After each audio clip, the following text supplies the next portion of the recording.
Hey y'all, welcome back to Melon and Me podcast.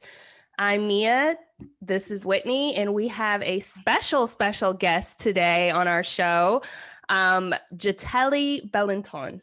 Did I pronounce that right?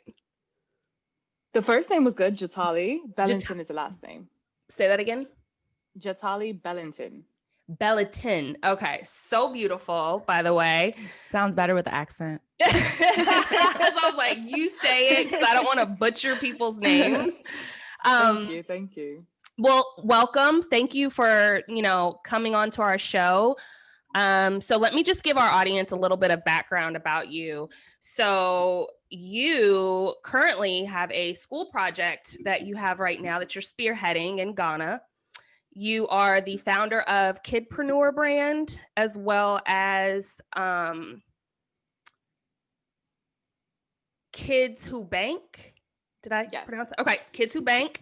You've been featured in Forbes, Rolling Out, and Sheen, just to name a few. You also have a background in finance and investment banking, accounting.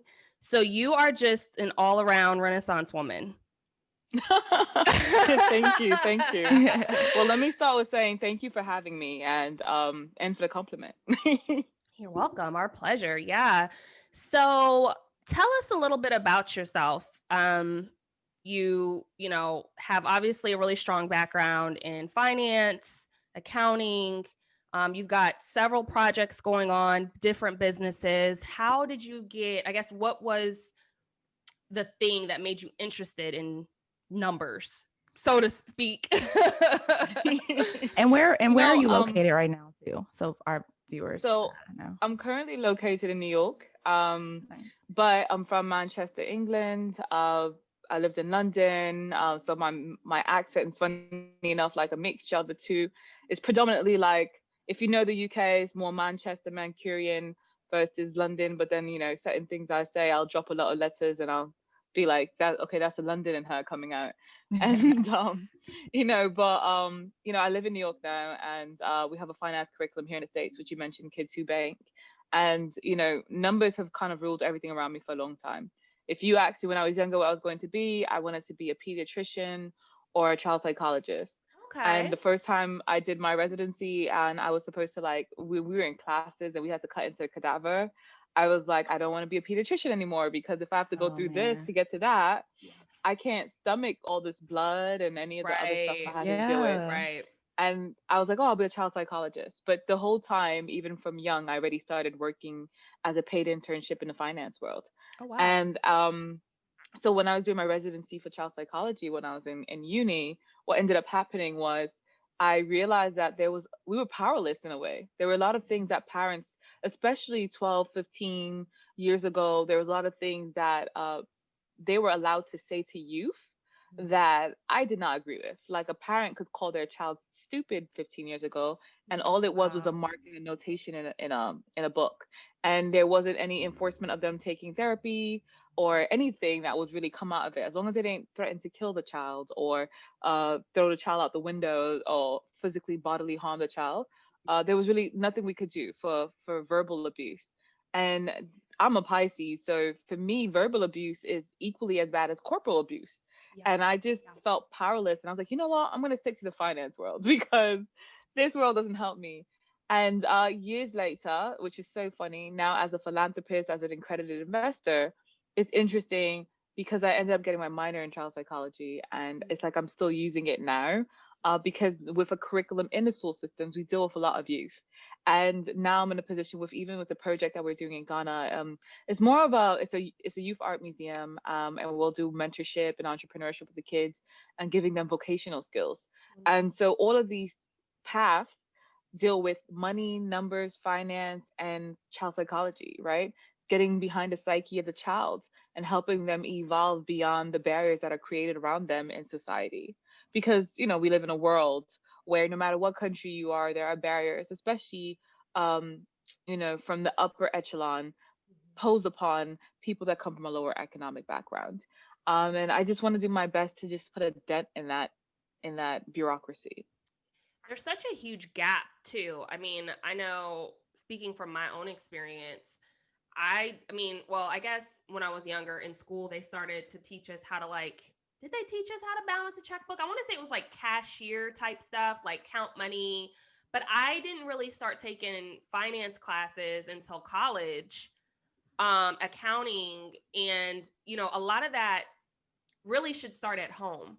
I know my mom, she budgeted, but she definitely, didn't sit down and like go through from point A to point B with me, interest rates, credit. I just kind of fell into that when it was my Mhm. time, and a lot of my peers as well. So, why do you think that is? Why do you think that conversation to have in households when kids are young, why is there such a, I don't know, why is it so taboo, I guess? Um, it's two things, right? I think one of the major things that impacts us when it comes to that conversation around the dinner table is that oftentimes, especially in a black family, like if African, West African, West Indian, African American, a lot of my friends, one of the things when we have these conversations that seem to go across the table and seems to be a constant is the fact that oftentimes parents say this is adult business, this is adult conversation, Yeah. and then they just don't include you. And they're Mhm. like, oh, you're a child, stay in your place. Or do you Right. put any money towards the bills in this house? Like, mind your business. You know, you don't Yeah, regulate anything around it. And the exactly. thing is, the what's negative about that is, in honesty, it should be a group conversation because if your children know that you're budgeting towards a goal, Yep. let's say you live in a house, you want to buy a bigger house. Let's say your child, Right. you have 3 kids and they're sharing a room, and you want to buy a bigger house so that they can all each get their own room. Then it should become something like, which is a family project, where maybe you put like a budget chart on the fridge, and then hey, this month, guys, this is how much we want to save up, and this is the budget for like cereal and all the other expenses, so that the kids can be like, hey, you know what, if we help mommy save and cut back on the things that we want to purchase, maybe we can get to our end goal quicker. Right. But for so long, I feel like there was just mental slavery where even, and I say mental slavery because I feel like there's this oppression that comes from a lot of sometimes just as a person, as back in the days, not even being allowed to discuss money, Mhm. right? You weren't even allowed to have your make your own money. So you come Mhm. from not being allowed to make money to finally starting to make money, then you're making peanuts, Right. and then you're supposed to make it do. And you don't really want to worry the rest of your family. So sometimes the head of the household would not share with anyone else how financially stressed they were because they didn't want to worry people. They wanted to take on all the burden of being worried about the money and the finance. And oftentimes in our community, we're worried and burdened with where's the next check going to come? Are we saving enough? Are we investing enough? In fact, some of us don't even invest because we're so afraid of spending money, and we just have this like crab mentality of save, save, save, where in reality saving is not enough. But no one's there to teach us that saving is not even enough. So it's so deep. Right. It is so deep. It goes on, and that's just culturally in Europe. That's in Africa itself as a continent, where you have a situation where you're either filthy rich or filthy poor, right? And Right. it's like Mm. a lot of African countries have little to no middle class. And I'm saying this as a woman who has African descent, as a woman who's been to multiple countries around the continent and have done a lot of philanthropic work around the countries, and with both, elders on the spiritual and tribe side, and politician side. Mhm. And when I go to Africa, I go to other continents, and then I come to America or Europe, I see the same exact issues when it comes to our melanin, right? The rich want to Mhm. keep all the money, the Yep. poor, they want them to remain as the worker bees. Right. And it's the worker bee mentality. And worker bees, you know what I mean, is consumerism. And there's a lot of secrecy, and you're Mhm. taught that from the upper echelon, and then you just continue that poor mentality. Yeah. Wow. Wow, that's really interesting to hear because being, from America, African Americans, we kind of just think, not all of us, but the financial struggles that come. Like my mom was never a really good saver or like good with credit. Her mom really wasn't. Like it's kind of just passed down. Mm-hmm. And I think sometimes just being in America, we kind of just think that's our struggle, like Yeah. because of our plight here, and it's just eye-opening to It's hear that's like worldwide. everywhere with people of color, you know. Wow. And I mean, and to give you an example, like oftentimes you'll hear parents talk about allowances and budgeting in a Caucasian household. And then oftentimes when you come to Black family, like allowance, well, you have a house over your head and you have free food every night. What do you mean you want an allowance? And these conversations happen. And if you're lucky, you might have a parent who's a little bit more progressive. But I have family members who are doctors and attorneys and you name it, barristers, you name it, whether it's in the UK or here in the States. And when their kids ask for allowance, and I mean, these are people who are making millions of dollars a year, and their kids will ask for an allowance. It's like, allowance? What are you talking about? Do you know when I was your age, I would do the dishes, Exactly. take out the garbage, everything for free, and you better get good Yeah. grades and you better blah blah blah blah. And it's funny to hear them say it because I'm like, we're perpetuating a cycle, a cycle of poorness. And in reality, when we do something bad or when our children do something bad, the world is there to scream, you did something bad. When your child does something bad, we're quick to tell them, you didn't take out the garbage. You forgot to turn off the light downstairs. You didn't get a or a B, you got a C on this test. So when they do something good, what is the reward? Why should they even push to get an A? Why should they make sure that they turn off the light, right? Because they're not getting rewarded when they do something good. In fact, sometimes it's almost like they get more acknowledgement when they do something naughty or something bad. Mhm. So financially, it becomes the same cycle, right? Because if you notice that your grandmother and your mother financially struggled, but like let's say you always see that they broke even and they're perfectly fine, then you Mhm. might become the person in life who's like, well, I might financially struggle and not have good credit, but I'll be fine because my mom and my grandmother were fine. And look, I came out okay and they came out Mhm. okay and they have a house or a roof over their head. And Right. it Mhm. becomes this cycle of complacement, Mhm. right? But when you Mhm. see the person who's supposed to be a role model or people that you care about pushing for the 820 credit score, pushing to have investment and saving portfolios and diversifying their portfolio and having these conversations with you, it becomes second nature because that becomes what you strive for. Now you start talking to your friends and you're like, even your best friend or your homegirl, your homeboys, whoever is in your circle, the conversations change to, hey fam, what's your credit score?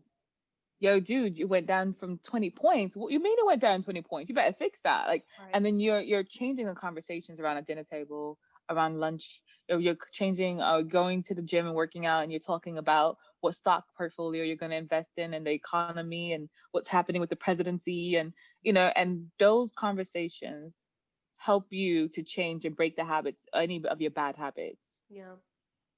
I think it's a sense of shame too that comes with it for some reason. It's like we don't talk about that. We don't talk about finances. Even when I met my now husband and when we were dating and we had conversations about finances, and he's in finance, so he's a numbers guy. And I'm the type, well, I used to be, where I'm like, he's the saver, and I'm like, let's blow everything, right? Like, let's spend it all. We live once, let's spend it all. So Yeah. through, but even when we had that conversation about finances, it was kind of like, it was just so uncomfortable. But then when we talked about it, and he's like, okay, cool. Like, this is where you are. This is where I am. How do we get on the same page if this is the path that we're trying to go on? And it wasn't that big of a deal. But initially, I think it's always that shame factor of like, I have a girlfriend who doesn't even like to look at her account to see, she knows she has money in her account, but she doesn't like to see the balance. And I'm like, well, how do you know like what You don't you're, overspend, you know what I mean? yeah, and You I mean don't get those she'll, overdraft fees out of exactly, $35, and obviously she'll look at it, but I mean it really used to be a thing where she was like, oh, I just don't. And so I hate that though. I mean, now for me specifically, I've um gotten involved in investments, specifically stock related. So I have a 401k obviously, but it was kind of cool reading your background and just the whole investment banking scenario, even though I know that's just one sector. But it's so true. I mean, if you think about saving in a bank, you're not making hardly any money off of that over a long period of time. Whereas, there's different kinds of aggressive stocks. There's, real estate. There's mutual all these funds, the different list areas. continues, REITs, yeah. Yeah, But REITs. before we leave the other subject, it's a two-pronged street, right? So she might not want to look at her accounts, and people sometimes don't even want to look at it because they're ashamed. But then there's also another part where some people don't want to talk about their finances with their friends because they're like, I don't want to create a hater, right? So you might be financially doing well. Your stock portfolio, you know, you bought a stock for $10 and went up to $32, and you want to go call somebody and brag about it, but then it's like, who's in your circle? Can you call someone and brag about it? Are they struggling financially and going to be mad at you instead of asking you, hey, dude, Oof. can you teach me how to do that? That's super And true. Wow. Whitney and I talk about that all the time. It's like we only, and it's sad. It's really sad though. Yeah, So it's there's really shame crazy. on both sides it's shame to on a both certain sides. extent. Yeah, you can't. And so I wanted to make sure I point that out. Like, you Yeah. know, it's really That's a great important point. that if you're in a circle where the person doesn't think to ask you to teach them versus they want to put energy towards hating on you or Yeah. disliking you, that might not be a cup of a tea. And it doesn't matter if you know that person since the first grade or since diapers, or if you know, you're sorors together. I don't know. I don't care what the situation is. Anyone in your circle who does not add to your positivity and does not allow you to feel comfortable being you, rather it's your spouse or your friends, you know, it's time for a reassessment, and it's a conversation. It's time for a conversation. And I'm not saying to end the friendship or end the relationship, but the first part is addressing the problem and having that financial conversation like you had with your bloke, before he became your husband, and said, you know, hey, where are you financially? Because that conversation, even as friends, can save us so much money. I have friends that, you know, I remember when I was first creating Kidsy Bank, I left finance. I left the industry. I wasn't making steady income, and there were a lot of brunches that I had to miss. And you know, I had people who were like, "Oh, you don't ever come out anymore." And I'm like, "Look, fam, like I gotta bank up because I'm trying to create a business. I got I am goals. I have goals. And you know, like sometimes they'd be like, "Oh, but aren't you married?" Like, you know, back then I remember the conversation I would get was, "Oh, but you have a husband." And I'm like, "Cause I have a husband doesn't mean that I now have to become financially irresponsible Hmm. and spend his money." And while meanwhile he's maintaining maybe the main bills and main balances of the house. And I'm gonna be like, "Oh yeah, I need also $200 to go to a brunch at Prime or wherever the place is." And so, you know, or I want to go on a girls trip. Not saying that you shouldn't spoil yourself, but then that's a conversation in itself, right? And my goals were like, I need to buckle down because tomorrow we could get a divorce. Tomorrow I could be a single mother. Tomorrow you could get hit by a truck, God forbid. And what do I have to fall back on? Right. And so when I started thinking that way, I had to cut out the week. And the week for me were friends who, when I had that conversation, like, I'm trying to save right now. I'm in the saving phase of my life, Right. that were like not understanding and were like, well, if you can't come out, then you know you're a whack friend. And I'm like, then I guess I'm a whack friend, and maybe we shouldn't have this friendship, Exactly. right? It's real. And it's really important to get to that phase because no matter how long, I mean, I had friends that I knew for 14, 15 years that I had to cut off in that phase. And it's funny because those same people, now that I'm successful, and they're like, oh, 26,000 followers on Instagram, Mm. and you know, the little baby successes start happening, and I received this award, or I'm on this interview, whatever's happening. Those same people are the same people now going out their way, bending over backward to reach out to me, to befriend Wow. me, to say, can you teach me how to flip real estate? You know, I made like my first million in real estate, and somebody heard it on a podcast, and she was like, I didn't know you were a millionaire. I was like, yeah. She's like, can you teach me? And I was like, yo, you were like shitting on me hard back. Oh, I'm sorry, I don't know if I can curse, but You can. like, Yes, you can, she was, girl. I was like, yo, she was shitting on me. I mean, like, she literally came for the kid when I was trying to bank up, you know, and she was like, Jatali's always broke. She made a joke like that. And I was like, I'll be broke Wow. all the way to the bank. How about that, right? Right. And it's interesting because now when those conversations happen, you guess what? That same person is the person you hit with your retainer. Well, Right. this is my fee if you want me to teach you how to do X, Y, and Z. And Mm. you don't feel guilty about it because you owe No. that person nothing. Your loyalties are to yourself and your Woo. brand and your family. That's a whole word. Wow. When those tables turn. I'm Man, telling you. And they always turn. they Trust me always when I tell you, they turn. always turn. Oh man. That That's is a crazy. whole word. That is Yeah. a whole word. We talk about Oh that a yeah. lot too, just trying to We do. shift yourself out of where you are currently. Everyone is just not always supportive, and they also can't come along, a great majority of them. And it's And crazy it's because sometimes fine. it's even family. It's No, 90% of the time it's family. yeah, it's and it's Because we just let family get away with things that we wouldn't let strangers get away with. I mean, come And on. And it shouldn't be an so excuse, you it know? shouldn't. It shouldn't be an excuse. And I've felt guilty about certain things and, certain comments that have been made. And it's like, oh, well, that's just, it's like my husband would be like, well, no, that's not right. And I'm like, oh, well, that's just her. And it's like, you got to stop doing that too. Cause it's like, Stop making no, the excuses. that's shady. Like, call it what it is. People really tell you how they feel under jokes anyway. You know what I mean? It comes out jokey, but deep down they're slick serious. So I don't know. I hate that crabs in a barrel mentality, or I hate when people feel like because you started out in a certain light, now to see you evolve and to see you come into other things, now it's this like, you can't do that. You're supposed to be pigeonholed. And it's really sad. I'm not a fan of So, that. Not at all. I mean, and in finance, you know what's funny? The people who do the best are usually the people who know how to team up the right way. The ones who play nice with others are the ones who financially do the best. yep. And even in the real estate world, me climbing the real estate ladder was playing nice with the right people Mm-hmm. and making the right friends, building those relationships, knowing when to make the sacrifices to build those relationships deeper, and then allowing to get to the point, allowing myself to trust myself and trust in the process. Rather it's family or whoever, because honestly, you're not going to get to a million or even $100,000 if every 2 seconds someone asks you to borrow $1 here, 1,000 here, 500 Mm. there, and your cup is not even full yet. Before you can even get to the halfway point on your cup, you keep pouring out, pouring out, pouring out.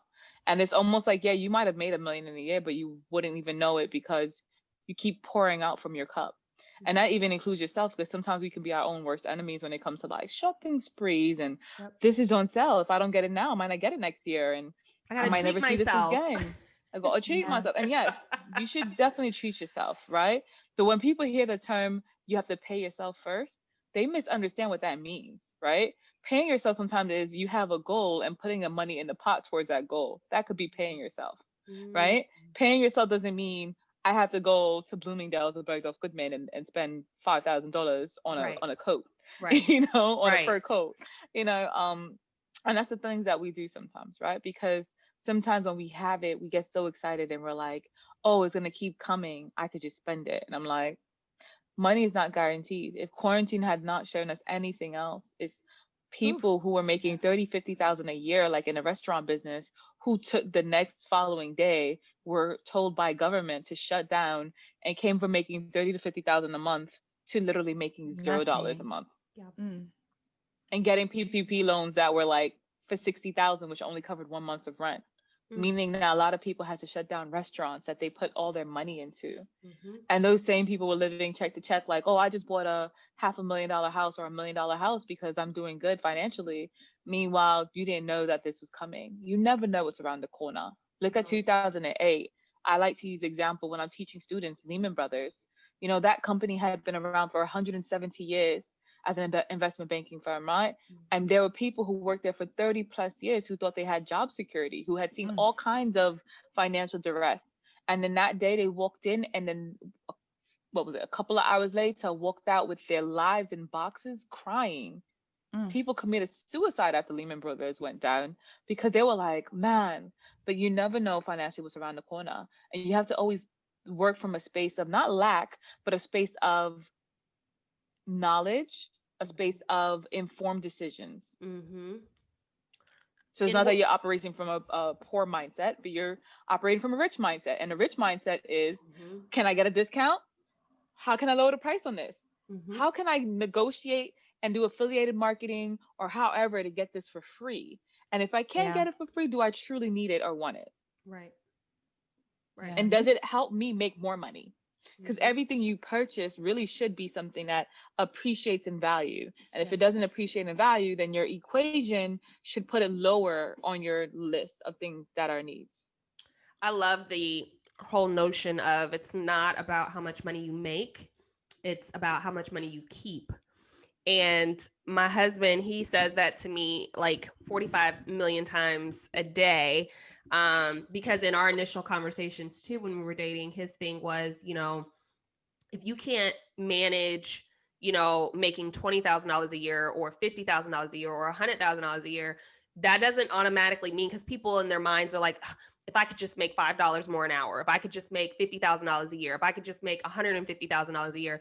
But it's like, if you don't know how to manage where you're at now, once you get that extra money, everything just becomes more expensive anyway, because your lifestyle then increases. So, it's like a balance. You really do have to set a budget, live within your means, whatever that means for you and your household.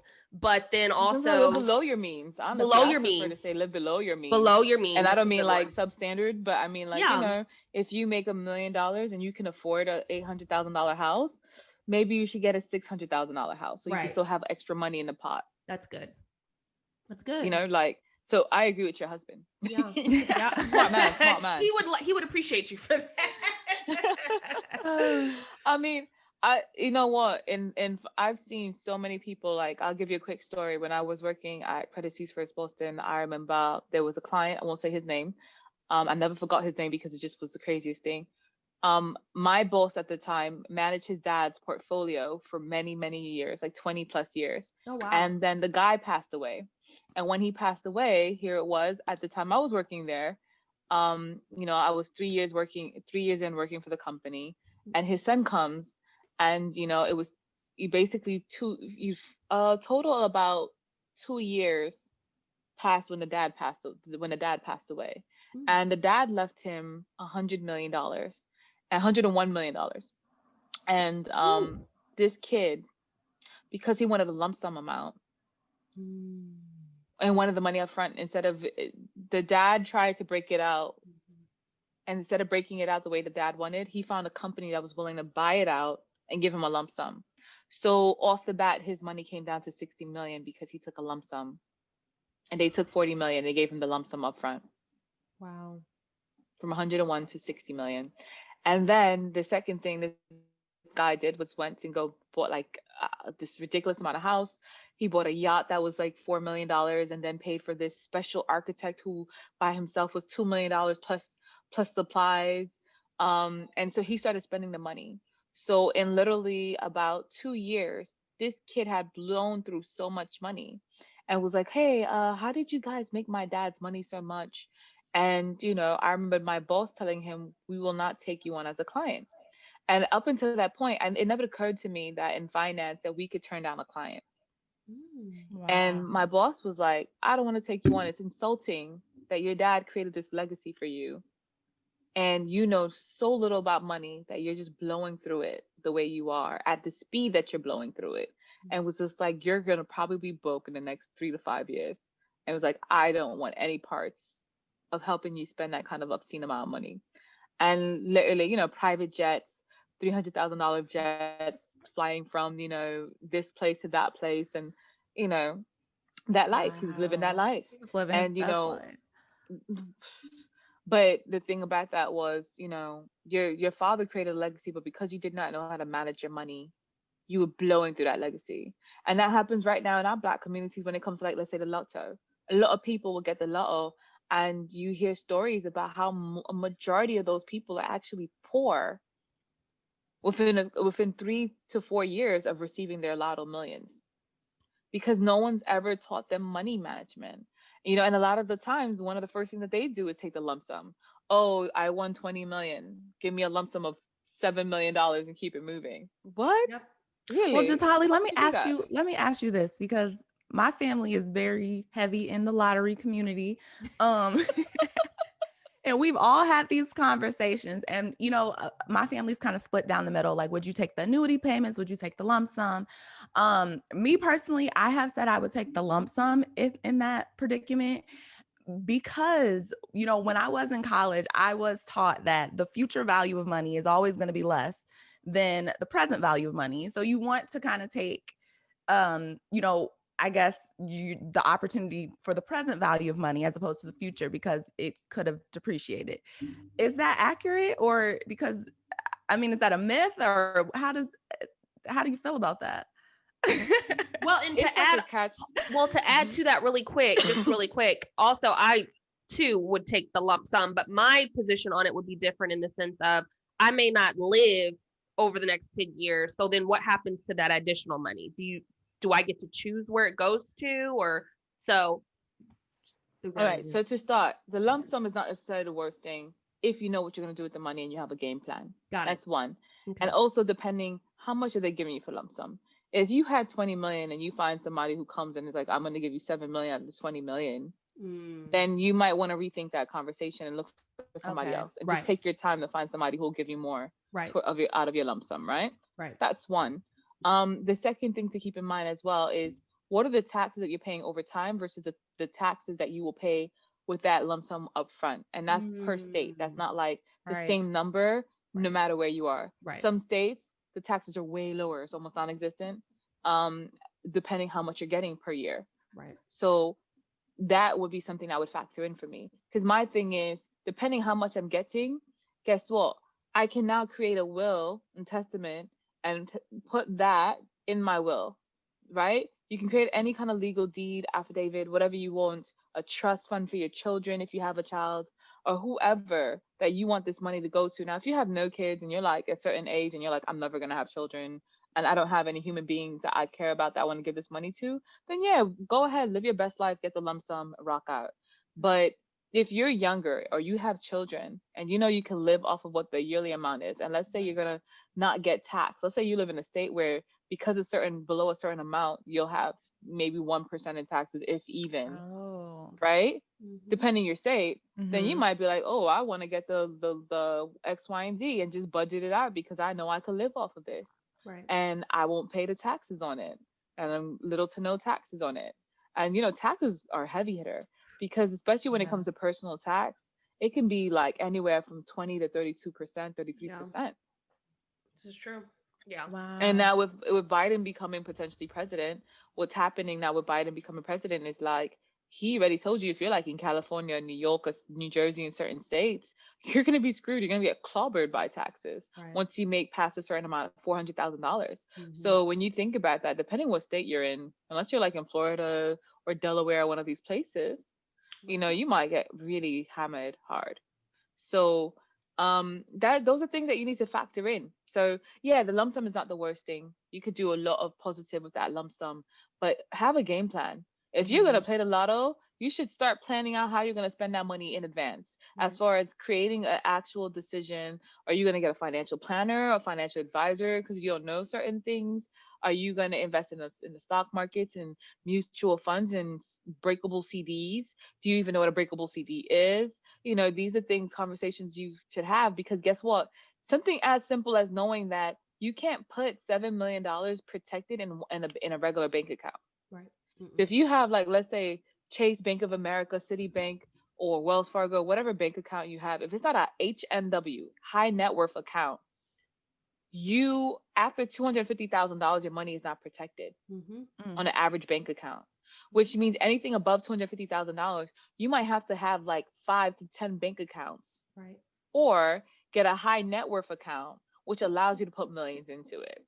And then you have to do your research to see who can you transfer, Trust. pull your money in and out of the Mm-hmm. quickest, Mm-hmm. right? And then the next thing you have to think about is now you have a regular bank account. The average bank account like will give you 0.001% or 0.01% on your money, Right.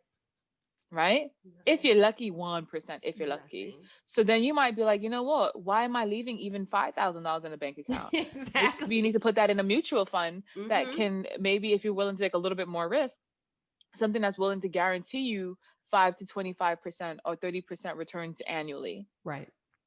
right? Yep. Or maybe putting in a breakable CD where you're still it's secured with the bank, rather it's a bond or a breakable CD or something like that, and your Mm-hmm. money is more secured, you know, it's protected, and even if the economy crashes, and you're getting at least 2% on your money, Yep. right?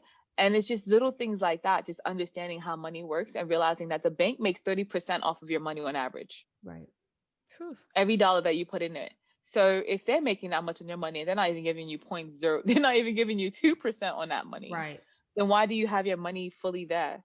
Right. Mm. Right? Why aren't Mm-hmm. you investing in commodities that can increase in in price. So when we talk about depreciation and appreciation, real estate, right? Purchasing maybe property in a particular location where you know it's going to increase in value, Yep. and just changing our mindsets about what a lump sum actually looks like. Mhm. So yeah, it's such a so as I said, it's a tricky question. I gotta make a face because I know my people. We have these conversations and we say these We things, but do. it's like we have to think about like it could really actually happen. If you're playing it, it's because you truly believe it. And if you Mhm. believe something deep enough, exactly. I believe and affirm and declare. I tell Yeah. my clients Yes. this all the time. I affirm to declare. I declare and I affirm things into existence all the time. So if you're affirming that you're gonna win the lotto, then you declare you're gonna win the lotto, then you can win the lotto. So what if you win the lotto? But guess what? If you don't actually have a plan and know what you're gonna do with it, the universe might not let you win the lotto because of like, Mm. if this chick's win the lotto, she doesn't know what the hell she's gonna do with this money. Maybe Right. we shouldn't give her this lotto. Right. She's gonna be worse off than before because she might be depressed that she just lost all that money in like 3 years. You know what I Exactly. mean? Exactly. It Exactly. happens. It really happens. Also, this is common amongst athletes, too. Oh You yeah. know, African Americans specifically, because guess what? As soon as they get that contract, who are they taking care of? Moms, pops, Buying a Yeah. house baby for mamas, their parents. kids, you know, the uncles, the Mm-hmm. cousins. Cause, you know, it's Yeah. like, you know, I need a house, I gotta buy my mama house, I Yeah. gotta buy my daddy house, I gotta do this, I gotta, and it's like, whoa, before you start paying other people, I know you want to make sure your people are good, but Mhm. again, there's that, you know, That's not gimme, Double, always triple gimme, on your money them. gimme, first. That's and now sometimes they're really broke in a year or 2 years, or that money's not guaranteed after a year, or like, you know what I'm saying? If you So get an yeah. injury, then you know the look contract at is your null and contract void. and see So that's it. exactly, exactly. And That's so people's families don't understand that No. sometimes. Like they think if you get that contract, like it's you're they rich. everyone won the lottery. Like Yeah. that's how, like True. damn, It's we true. made it. Yeah. So it's funny. Yeah. I actually have a lot of athletes, female and male, who are clients of mine, who I help them with learning how to budget or put their families on budget. Mm, And I mean, I have one of my mentees actually. It was an uncomfortable conversation because I had to, you know, she had her mother basically was like, "Give me your mentor's number." I went to call her, and I was like, "No, we're good. I don't need to talk to your mother. Like, Yeah. I mean, if you want me to, you're gonna pay me to talk to her, Right. but I will if I have to. But this Right. is this is where you need to step up for yourself." And what happened was, you know, so her siblings are celebrity athletes. I won't say their name, Okay. and their father had a lot of kids, and he had a kid back in the islands in Barbados, and so my mentee, long story short, had a car accident and with another a celebrity, and the celebrity was like, "I'll give you X, Y, and Z amount of millions of dollars to just not sue me, just leave this alone." Right. And she took the case. She took it, and within the first year of her taking it, her mom spent $4 million, Mm. and her mom went and bought a house for two something, 2 point whatever $1 million on overlooking the water in Barbados. Oh. Her mom joined a exclusive country club and started living that life. Meanwhile, the mom was a registered nurse, quit her job, talking about I've worked my whole life, quit her job and told the daughter, you need to continue going to school for being a registered nurse because you need to have a fallback just in case. Meanwhile, the woman Wow. retired and was going to country clubs and stuff. So her wow. siblings, because of who they were and because they were my clients, one of them was a football player, the other one's a track star, reached out to me like, yo, we need you to talk to our little sister. And, she came into a lot of money and she doesn't know what the hell she's doing with it. And, I sat this little girl down and I had to I'm like, you're in your early 20s. I know it might sound intimidating, but guess what? This is your money. And if you're broke, you'll have no one else to blame but yourself. It's Mm, true. mm, So if you let her run you into the ground, 'cause she obviously didn't know how to manage money, because if she was if she knew how to manage it and she was that good with money and deals and investment deals, she probably would have been a millionaire already, Yeah. right? So Absolutely. why would you allow this person free reign on your accounts? And so funny, because the minute she put her mother on a budget, it was like World War III, right? mm. And Mm-hmm. it's like, oh, I gave birth to you and I've done everything for you. But Yep. meanwhile, it's like, Wow. That you're guilt not the one trip. going to physical therapy. Yep. She's That like, guilt meanwhile, you're trip. not the one They'll going to play. physical Yes. therapy. It's And again. That's really sad. It's You so know, sad. it's terrible. really You sad, know, and I applaud celebrities and just people in general once they get to a point where they have quote unquote made it or are doing well. You know, they have boundaries in place. you know, You have to. and it could come across like, damn, like now you got a little bit of money, you're acting different. It's like, well, I'm trying to keep my money, you know, like I'm trying to, you know, I've got I'm creating generational wealth here. And so, you know, that looks a lot different. It could look like being rude or, you know, I don't mess with And there's a y'all, difference, whatever you and want to I call must it. say, there's a difference between creating generational wealth and not wanting to lose your money, and also becoming then that crab in a barrel mentality where it's like you get to a point where you don't even want to invest the money because you think saving is enough, right? Because then that's also another Exactly. issue that I see where sometimes an athlete will be like, oh, I'm sitting on 200 million. Ooh, I'm so excited. And I'm like, okay, well, you do realize that the cost of living keeps going up. Are Right. you going to invest that money? Or Right. what are you going to do to make sure you secure that money? Depending where Mm-hmm. your money is currently housed, it might not even be safe.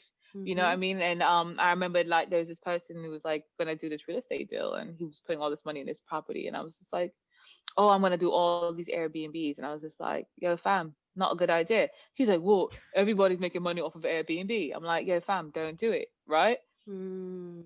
I'm like, if anything goes wrong, you're gonna have to pay the mortgage for all of these properties. Yeah. Yeah.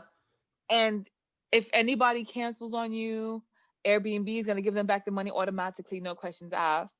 It's always gonna pick that person. So many things can happen, go wrong. You Right. shouldn't take so many liabilities at one shot.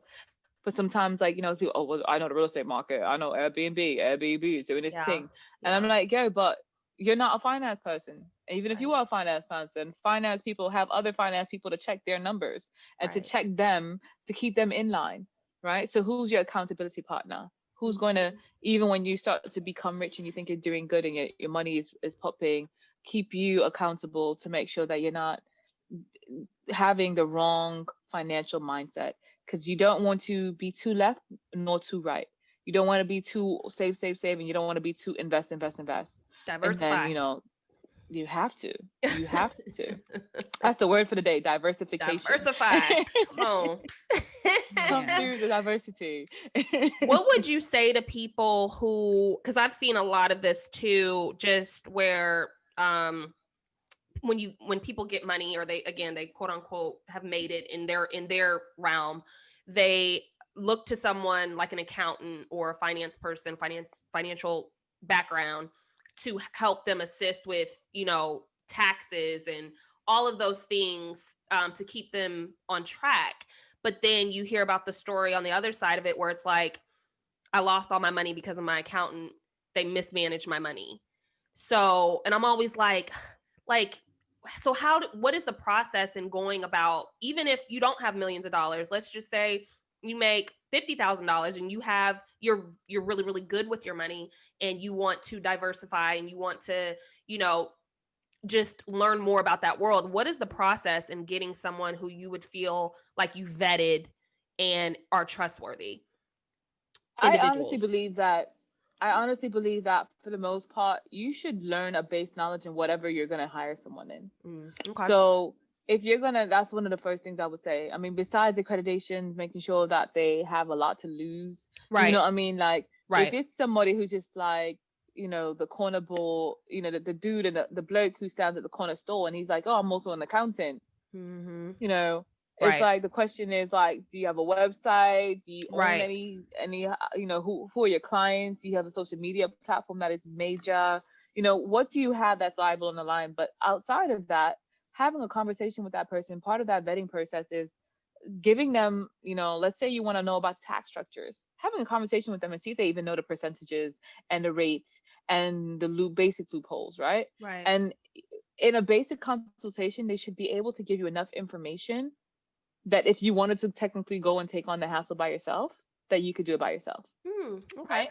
Even when you're doing like a trademark, a good trademark attorney, in my personal opinion, they will explain to you, okay, we're gonna get you specimen. You're gonna have to create a website. You're gonna have to do this kind of specimen, blah blah blah blah, and we're gonna submit it. And the average cost is this, and the classes are this. So there's gonna be a certain level of information they're gonna provide to you that if you Googled it, you would kind of see that outline. Right. But they should make it sound like baby talk to you. It should be like so simple that a toddler could do it Right. by the way they speak with you and the way they break it down. And honestly, from that conversation alone, if they're overcomplicating life and they're using terms you don't know, write those terms down, right? And Right. go back and research the terms that they were utilizing. Right. If you can, record the conversation. Ask for permission. Hey, can I just, can we have a recording of this conversation so I can refer to it later? And price around. That's another Right. thing, right? Sometimes you can know who's trying to get over by just the price that they try to charge you for the Mhm. services. Right. And I really believe in paying people to, what they ask. So if someone's telling you that their price is $3,000 and you try to bring them down to $1,500, keep in mind that they might give you $1,500 worth of quality of work, Right. right? Right. And so now, are they going to lower, if they're lowering their standards, their fee, what is the catch? Is it because they're going to now jip you? Are you able to barter something with this person? Right. And make sure you're like, hey, you want this property, but I'll give you this property instead. In return, you do Mm. this for me. What can you barter to make sure that it's also like both streets are going to be affected if someone's not doing their part?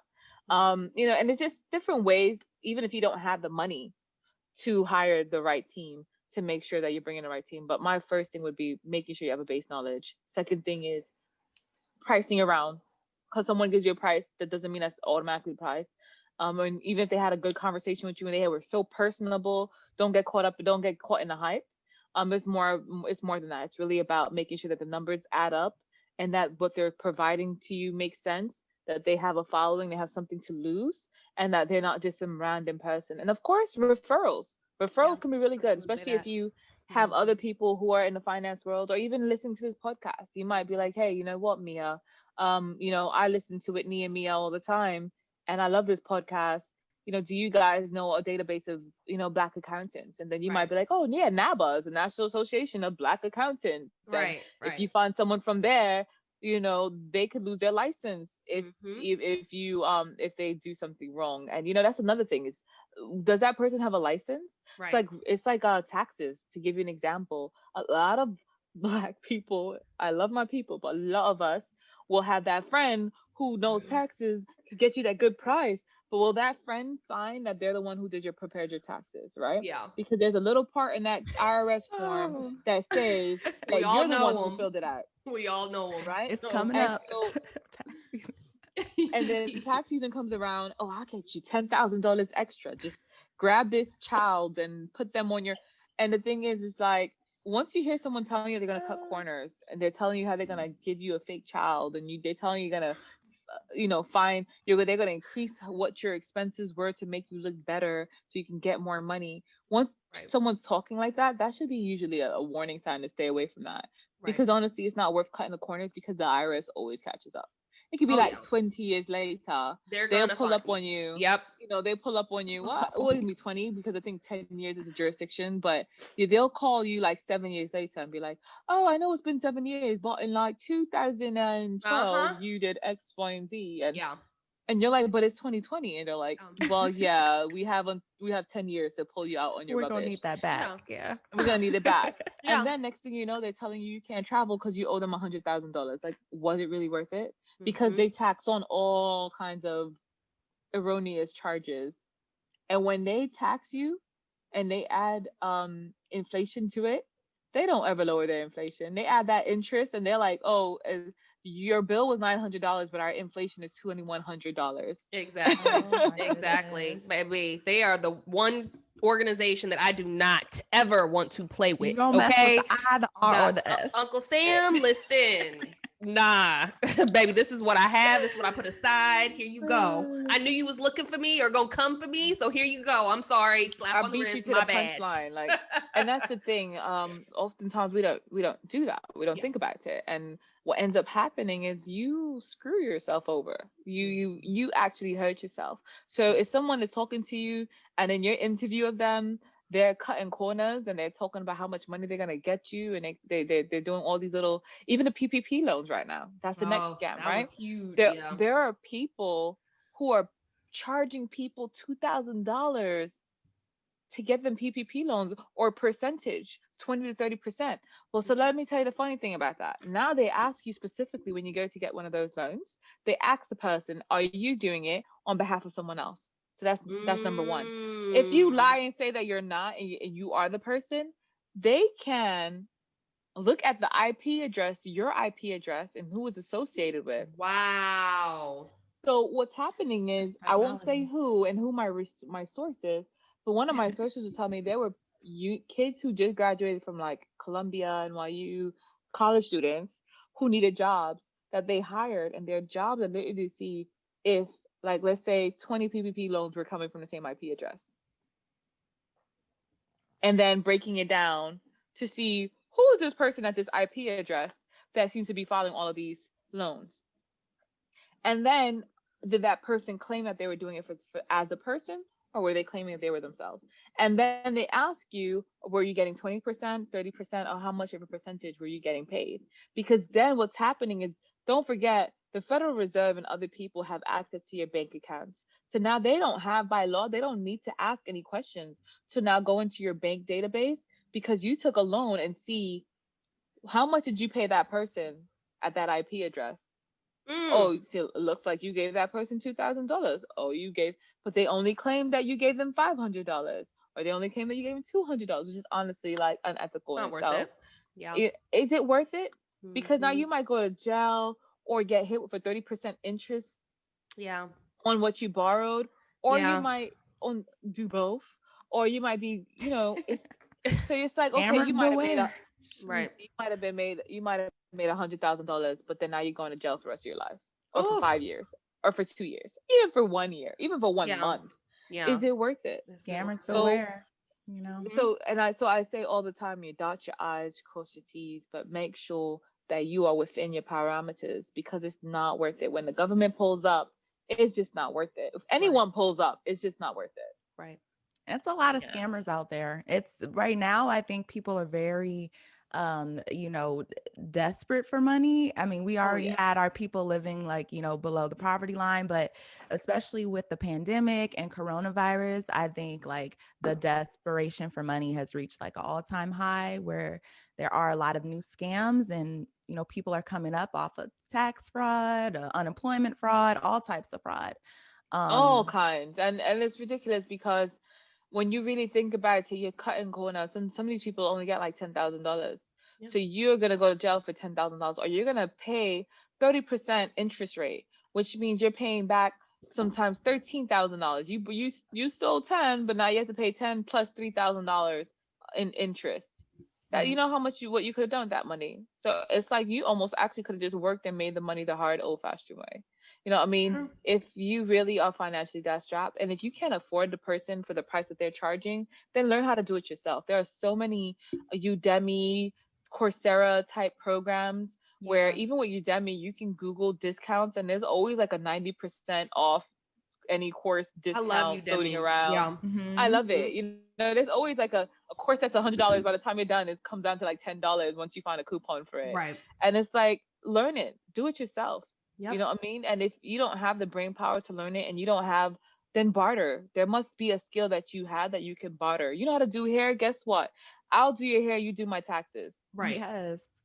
And just Love make sure that. you sign on the dotted line that you're the one who did it. Because when the IRS asks me why I filed that I had 3 kids, I want you to be like, oh, that was my mistake. And if you're Right. not willing to claim on that line that you made that mistake, then you don't need to do my taxes. I could do my own bloody taxes. I'd Right. rather get less back and make sure that everything is dotted.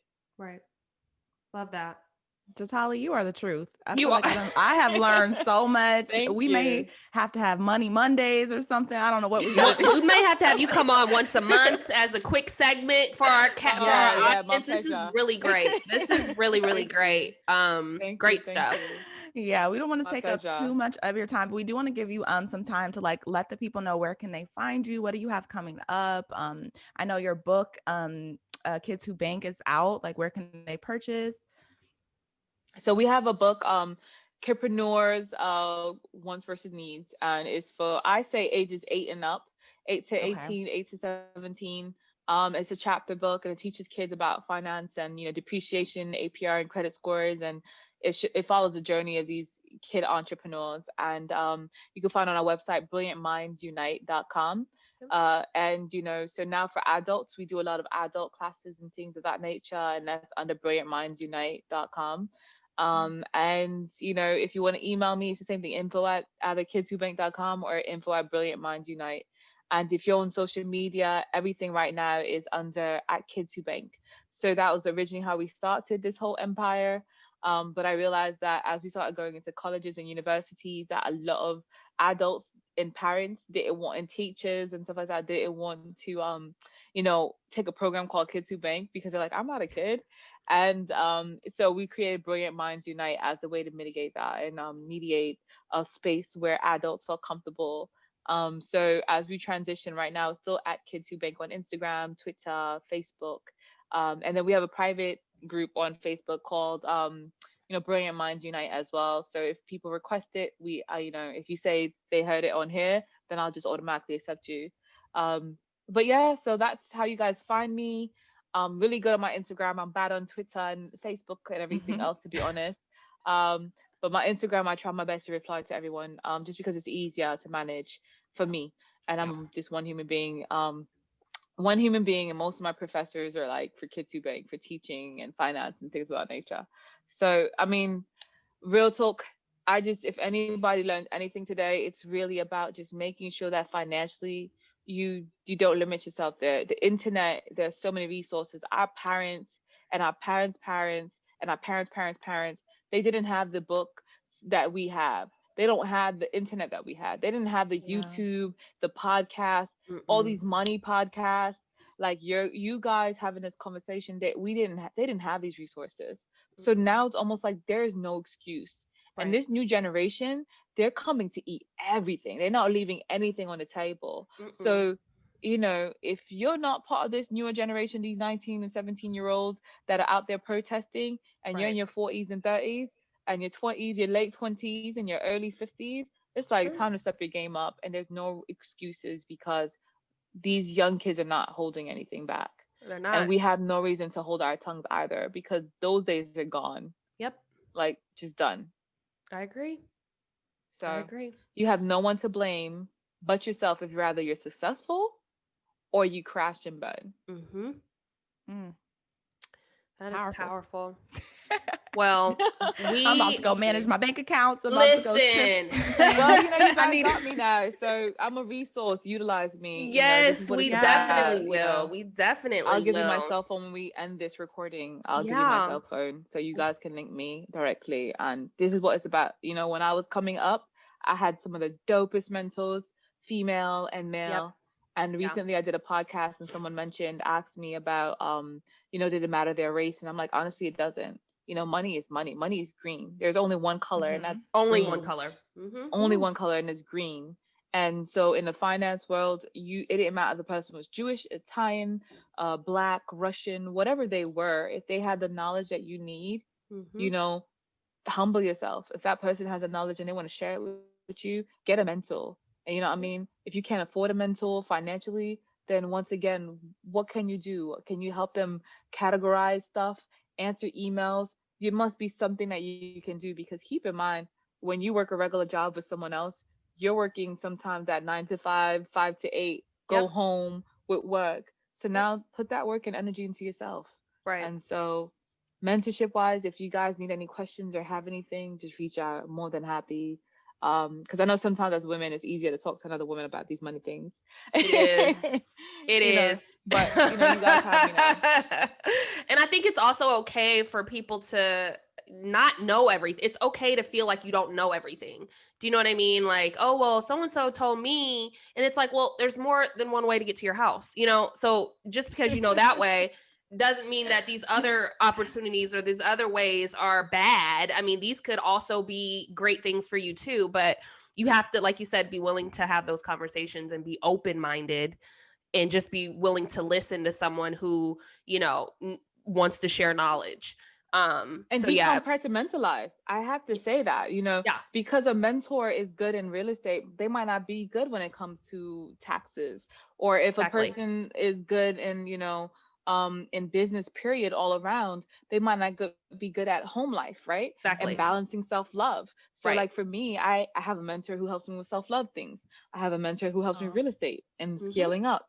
I have a mentor who helps, so everything. I realized I had to have different mentors for different things that I wanted to accomplish, because some people just can't handle all those aspects of the life. And I have one mentor who's kind of very well rounded, Right. but that's somebody who I can barely get in the phone with. So Right. then I had to make sure that when I can't get her, who's my backup person, Love that. right? Love And that. so it's okay to do that too. Like, don't think you have to have one person for everything, because most people don't have their shit together completely, Yeah. right? That's really the goal for most people. So you'll have somebody who I don't. so you'll I'm the first to say I'm a hot mess, okay? But I'm trying. All right, so we're gonna do affirmation right now, okay? It's gonna do a financial affirmation, right? Let's do And Yes, it. after let's do we it. do this, we're gonna be a reminder that an affirmation can be a negative affirmation or a positive affirmation. So you just Mhm. True. spoke a negative affirmation that we're gonna remove. So Yes. this never happened. This last second of this conversation never happened. But Yes. I am I am. I am one idea, one What? idea One one idea. idea Okay. away from Away from away from being a millionaire. being a millionaire. being a millionaire. Woo. That's And one. that's just the first thing to remember. And anytime you even think about your finances or whatever, you never refer to it as a hot mess again, please. You're right. You know, You're it's right. it's a working progress. You're Yep. right. It's a working I love journey. that. And once it's a progress, that means that you'll do things towards that stride and fixing it. And that Mm. that was a mentor I had to get at one point, because I would say stuff like, "Oh, I'm dumbing out," and I'm like, I had to catch myself, like, "Why are you saying you're dumbing out? Because you're implying that you're dumb." And now if somebody Exactly. in the universe calls you dumb, you can't really get mad because you call yourself dumb. And You're words have telling the Wow. so much universe power. Oh my so gosh. much You're power. right. Wow. So much And power. and even the way you Wow. treat your money, if you take your money and you just crumble it up and you throw it in your purse, I really believe the universe looks at that and be like, she don't care about her money. She don't need her Mm-hmm. money. Yep. So what if you lose $5? You just crumble it up and throw it in your purse anyway. Right. And the next thing you know, you lost $5. If you've ever lost money, it's probably because of the way you manage your money and the way you treat it, Mm. right? So everything is Mm. affirming. Everything is a declaration. It's visualization to actualization. And for you to visualize, you have to believe in yourself. You have to physically be able to see that you can accomplish something, and then it will actualize. Right. Because you can't get, it's like setting your mini goals, right? You set the fact that you want to be in the Olympics, and then you find out afterwards the bullet points to get you to the Olympics. Love that. Mm, You are godsend. manifestation 101. Thank you. We I'll love take it. you. We love you. Thank you. Truly. Thank Yes. you. So so yes, well thank you again for coming on our show. This has been just so powerful, so rewarding, so needed, Yes. especially during this pandemic. And I'd love to get you back on here, soon to talk about how that's been impacting you in your business, in your should say line of work. But yeah, thank you so It's not much. work, man. It's not Huh? work. It's not work. Yeah. I said it's not work. It's not work. I don't look at it as work. It's I'm Good, just living my good, purpose. I'm just living my good. life. Yeah. You can So tell. You can And you tell that enjoy it. Like you're you, very passionate. You're living every word you're speaking, right. full of integrity. I really, really thank enjoyed you. this conversation. Thank So you. thank Well, you thank so you again, much. ladies. All right. Until All next right. Until next time. time, guys. Bye.